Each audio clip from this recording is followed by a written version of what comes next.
Daniel Prévost est l'un des acteurs les plus respectés de sa génération. Personne n'a oublié sa prestation légendaire dans Le Dîner de cons aux côtés de Thierry Lhermitte et Jacques Villeray en 1998, pour laquelle il a décroché le César du meilleur second rôle masculin l'année suivante. Ce succès, Daniel Prévost l'a vécu avec tous les gens de la profession, mais aussi avec sa femme Jette Bertelsen, qui n'hésitait d'ailleurs pas à l'accompagner sur des tournages pour passer le plus de temps auprès de lui.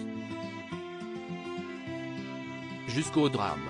En mars 2007, Daniel Prévost est sollicité par Olivier Langlois pour tourner dans son prochain téléfilm, Monsieur Joseph, dans lequel il tient le premier rôle. Le tournage de la production franco-belge se déroule entre le département du Nord et la Belgique. Aventure au cours de laquelle Jette Bertelsen finit par le rejoindre. Elle loge à l'époque à l'hôtel Hermitage Gantois de Lille, tout près de la Porte de Paris. Tout se déroulait sans encombre avant que Daniel Prévost apprenne la mort de son épouse. Le corps sans vie de Jette Bertelsen aurait été retrouvé dans la baignoire de la chambre qu'elle occupait à l'époque par un employé de l'hôtel. Cette disparition a mis un terme à des années de mariage, dont sont nés 3 enfants, Sorène, Erly et Christophe. S'il a été choqué et abattu par la nouvelle, Daniel Prévost s'est finalement relevé de cette épreuve que personne ne pense pouvoir surmonter.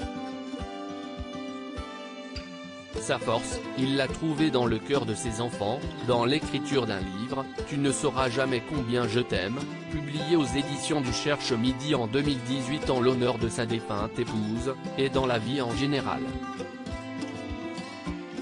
Sur les ondes des RTL pour la sortie du livre, Daniel Prévost était revenu sur la mort de sa femme et s'était livré sur la manière dont il avait remonté la pente. Le deuil sera toujours présent, mais, à côté de ça, il y a la vie qui continue. On raisonne à l'envers. Sur le coup, vous avez un moment de latence. Et puis, petit à petit, on se laisse pousser par la vie.